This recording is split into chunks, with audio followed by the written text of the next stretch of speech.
78वें स्वतंत्रता दिवस के इस कार्यक्रम के अंदर उपस्थित मंच पर दरियावद उपखंड अधिकारी महोदय, तहसीलदार महोदय, सीपीओ सर, अन्य विभागों से आए हुए, साथ में पुलिस विभाग से दरियावद के तमाम कर्मचारी बंधुगण, दरियावद से आए हुए विभिन्न गांवों से पधारे हुए मेरे इज्जतदार माता बहने, नौजवान युवा साथी वो मेरे सामने बैठे इस समाज व देश का भविष्य, मेरे छोटे भाई बहनों, आप सभी को इस 78वें स्वतंत्रता दिवस की मैं हार्दिक शुभकामनाएं देता हूं।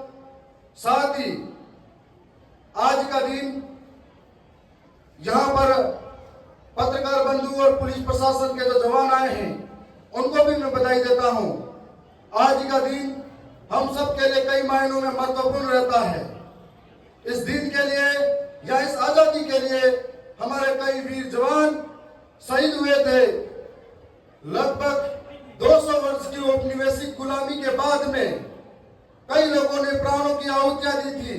कई नौजवान आज देश के लिए त्याग बलिदान दिया हुआ है। जब हमारे देश की आजादी की लड़ाई लड़ी जा रही थी तब इस देश के अंदर हिंदू हो या मुस्लिम हो या सिख हो या ईसाई हो, सबने अपना तन मन धन दिया, सबने अपना बलिदान न्योछावर इस देश के लिए किया था। ये आज इस झंडे के नीचे एक ऐसा दिन आता है जिस दिन सारी नफरतें निकल जाती है और इस झंडे के दिन में हिंदू मुस्लिम सब एक साथ मिलकर इस दिन को मनाते हैं। कितना गौरवान्वित महसूस करने वाला दिन है। यह समय हमारे कई ऐसे नौजवान हुआ करते थे, वो आजादी का समय था जब हिंदू भूखा मरता था तो मुसलमान उसके घर खाना देने जाता था। यदि मुसलमान बीमार होता था तो हिंदू उसके घर पे इलाज करने के लिए जाता था। यह वो समय था जब अकबर की सेना में मान सिंह लड़ा करते थे और महाराणा की सेना में हकीम खां और राणा पुंजा लड़ा करते थे। यह वो समय था, यह वो समय था जब हमारी धार्मिक नफरतें नहीं हुआ करती थी और उस देश के लिए, इस माटी के लिए अपने प्राणों को, लहू को देने के लिए तैयार थे। भगत सिंह, राजगुरु, सुखदेव, बिस्मिल्लाह, ऐसे कई तमाम लोग हुआ करते थे इस माटी के लिए। जब ये देश छोड़ के गए थे उनकी आंखों में बहुत बड़े सपने थे और उन सपनों के साथ में हमारा देश आगे बढ़ने की तैयारी में है। जब आजादी इतनी सस्ती नहीं मिली है और आजादी मांगने से नहीं मिलती है, यह हमारा हक है जिसे छीनना पड़ता है, लड़ना पड़ता है, त्याग करके स्वीकार करना पड़ता है। कई मां की खोख सुनी हुई थी तो कई पिता का सहारा छूटा था तो कई भाई का सहयोग टूटा था। तो इस तरीके से हम सबके सहयोग के आज हम इस मुकाम पर हैं। आज उन तमाम वीरों को मैं याद करना चाहूंगा जिन्होंने देश के लिए प्राणों की आहुतियां दी है। साथ में अभी जो कार्यक्रम हो रहा था, मुझे याद आता है इस देश को तरक्की में लाने के लिए हम जब यहाँ पर कार्यक्रम मना रहे हैं, चैन से अगर सोते हैं, चैन से अगर घूमते हैं तो देश की बॉर्डर पे जो रक्षा करने वाले नौजवान हमारे देश के जवान हैं, चाहे वो कश्मीर का बर्फीला पहाड़ हो, चाहे रेगिस्तान का इलाका हो, जहाँ पर रात दिन तैनात उन नौजवानों को, उन देश के जवानों, शूरवीरों को मैं नमन करता हूँ जिनकी वजह से ये वतन पर हम आजाद घूम फिर रहे हैं। साथ में आज का इस कार्यक्रम के अंदर हमने सारी चीजें देखी, बड़ा गर्व महसूस हुआ। सबने अपनी अपनी तैयारी के साथ में रखा। देश दुनिया में तरक्की कर रहा है परंतु हमारे सामने कई चुनौतियां आज भी सामने खड़ी है। हमारे साथ महंगाई डायन का रूप ले रही है जिससे दिनों दिन हमारा गरीब पिछड़ा जा रहा है। भूखमरी, बेरोजगारी दिनों दिन बढ़ती जा रही है और देश के अंदर इस तरह के कई ऐसे अंधविश्वास, पाखंडवाद जड़ें जमा कर बैठे हैं।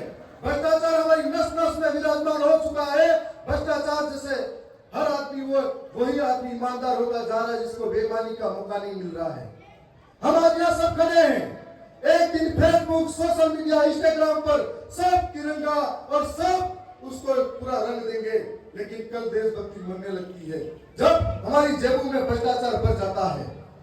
हम लोग, मैं आप सबसे ये कहना चाहता हूँ, हम लोग जिस जगह पर खड़े हैं, जिस पद पे खड़े हैं, जिसके पास जो जिम्मेदारी है, चाहे वो किसान हो, चाहे वो शिक्षक हो, चाहे कोई राजनीतिक पद पे हो, चाहे किसी विभाग में हो, यदि हम लोग ईमानदारी से अगर हमारे देश के लिए और देश के जो शहीद हुए उनके सपनों को साकार करना चाहते हैं तो उनके सपनों के लिए हम ईमानदारी से काम करें। जैसे मैं विधायक पद पे हूं, मैं मेरी गरिमा के अनुसार इस समाज के लिए, इस देश के लिए काम करूं, तभी सार्थक होगा देश के वीरों का बलिदान।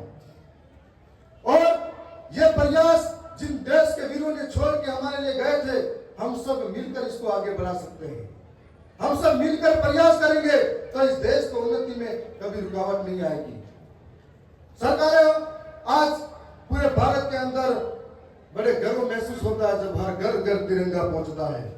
बड़ा गर्व महसूस होता है जब हर घर घर तिरंगा पहुंचता है।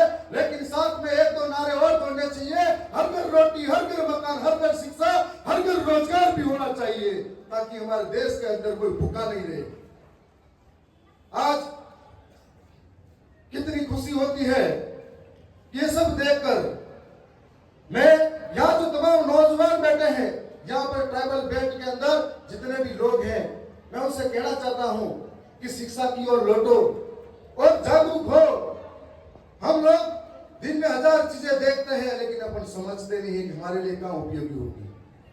हम लोग कई दूसरे कार्यक्रमों में हजारों बढ़ चढ़कर पैसा रुपया दान में देते हैं, लेकिन शिक्षा के नाम पर बारी आती है हम फिर पीछे हट जाते हैं। हजारों किलोमीटर पैदल यात्राएं कर लेंगे, लेकिन बात अगर शिक्षा की आएगी तो हम फिर पीछे हट जाते हैं। तो तमाम साथियों, नौजवानों से कहना चाहेंगे कि ये जो विद्या का मंदिर है, सबसे बड़ा यही है। यदि यहाँ से पढ़कर निकलने वाला बच्चा आगे जाएगा, आपके समाज और देश का नाम रोशन करेगा। साथ साथ में सरकार की योजनाओं के पीछे नहीं, अपनी हिम्मत शिक्षक बनेगा या कोई डॉक्टर इंजीनियर बनेगा तो अपना मकान खुद बनाएगा, अपनी रोजी रोटी का जुगाड़ खुद करेगा। जितने भी समाज के भामाशाह हैं उनसे भी उम्मीद है कि आइए ऐसे पहल करें। जिन लोगों ने आज जो सम्मानित हुए उत्कृष्ट कार्य के लिए मैं उनको बधाइयां देता हूं कि इसी तरह से समाज के भीतर जाइए। ये समाज आपसे बहुत उम्मीद लेके बैठा है। हम सब मिलकर इस समाज को बेहतर बना सकते हैं, इस देश को बेहतर बना सकते हैं। हर दिन का हमारा योगदान अच्छा होना चाहिए। आज 15 अगस्त है, फिर 26 जनवरी आएगी, हम 2 दिन देशभक्त बनेंगे। देशभक्त बनना है तो 24 घंटे बनो, हर दिन बनो। और आज बड़ा गर्व महसूस हो रहा है। साथ में यहाँ जो कार्यक्रम हुए, जिस तरीके का उत्साह यहाँ पर मुझे नौजवानों में देखा, बच्चों में देखा, हर कार्यक्रम में, और जिन्होंने इस कार्यक्रम में तैयारियां करवाई उनको भी बधाइयां देता हूं। आपने शानदार प्रस्तुतियां करवाई, शानदार परेड का आयोजन हुआ।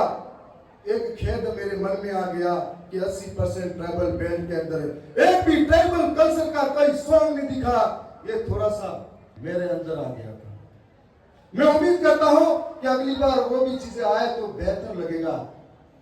साथ साथ में इस मंच पर जो मौका मिला है, आपके बीच में भरोसा दिला रहा हूं, जब मौका मिलेगा देश और समाज के लिए कभी पीछे हटने वालों में से नहीं हूं।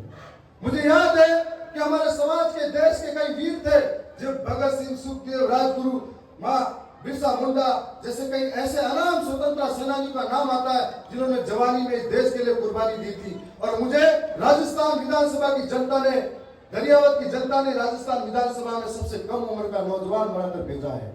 तो मैं वहां की जनता का धन्यवाद करता हूं कि मैं भी इस जवानी में कुछ करके चला जाऊं। ये मैं ये कहना चाहूंगा। आज मैं अंत में इतना ही कहूंगा, उन वीरों को फिर से याद करता हूं और 1-2 लाइन कहूंगा कि काश मेरी जिंदगी में सरहद की कोई शाम आ जाए, काश मेरी जिंदगी में सरहद की कोई शाम आ जाए, मेरी जिंदगी मेरे वतन के काम आ जाए। न खौफ है मौत का, न आरज़ू है जन्नत की, मगर जब कभी जिक्र हो शहीदों का, काश मेरा भी नाम आ जाए, काश मेरा भी नाम आ जाए। पुनः आप सबको बहुत बहुत धन्यवाद, बधाइयां। इस कार्यक्रम में आए हुए पत्रकार बंधु, पुलिस कर्मी, तमाम विभाग से आए हुए कर्मचारी बंधु, उन सबको मैं बधाई देता हूं। आने वाले समय में इस बार जो मंच पे सम्मानित हुए वो आप सबके लिए प्रेरणा है। आने वाले समय में आप सब इस मंच पे आइए और सम्मानित होइए, ये हम सबके लिए गर्व का पल है। धन्यवाद। जय जोहार।